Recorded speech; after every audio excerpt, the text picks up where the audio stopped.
Waouh, merci, merci. Donc, il faut gérer ce que l'on écoute, gérer. L'homme doit gérer ce que la femme écoute, ou bien l'homme aussi a la responsabilité, cette responsabilité de veiller à ce que lui-même écoute pour éviter le conflit. Lui aussi a cette responsabilité. Mais je reste d'abord chez la femme, parce que souvent, je ne suis pas en train d'accuser les femmes, souvent, les femmes, la façon dont Dieu les a créées, elles sont émotives. Elles sont curieuses.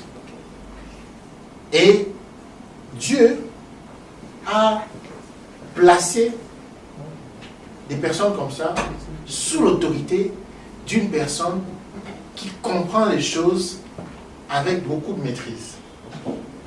Et là, moi, je parle d'abord de l'encadrement, parce que nous sommes arrivés à la désobéissance parce que quelqu'un n'a pas fait son travail. Et celui qui n'a pas fait son travail pour occasionner les premiers conflits, c'est Adam. C'est vrai, beaucoup de gens condamnent Ève. C'est à cause de toi que nous sommes là où nous sommes, parce que tu as mangé le fruit interdit, parce que tu as... Non, moi je condamne d'abord Adam.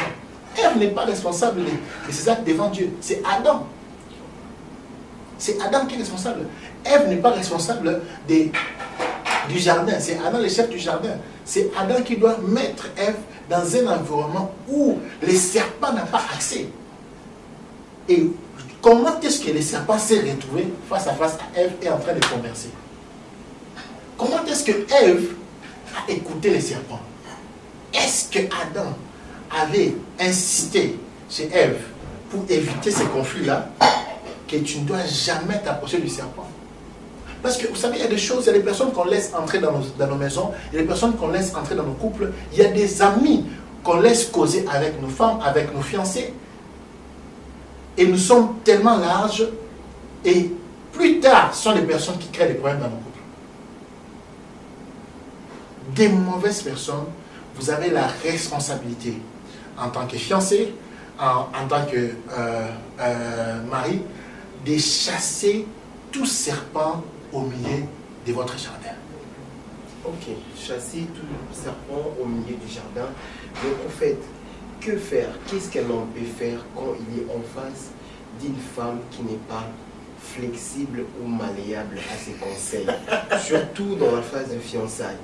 Je comprends bien la volonté et la parole de Dieu, mais la personne qui est en face de moi n'est pas flexible, n'est pas malléable à accepter ce que je lui promets comme conseil.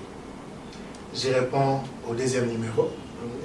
Merci beaucoup, homme de Dieu. Curieux déjà de passer au deuxième numéro plus tard pour que nous puissions avoir la réponse à cette question, parce que c'est une question de fond. Peuple de Dieu, nous vous disons merci de nous avoir suivis.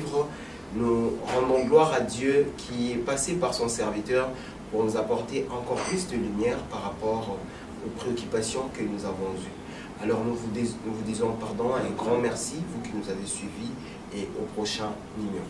Ciao.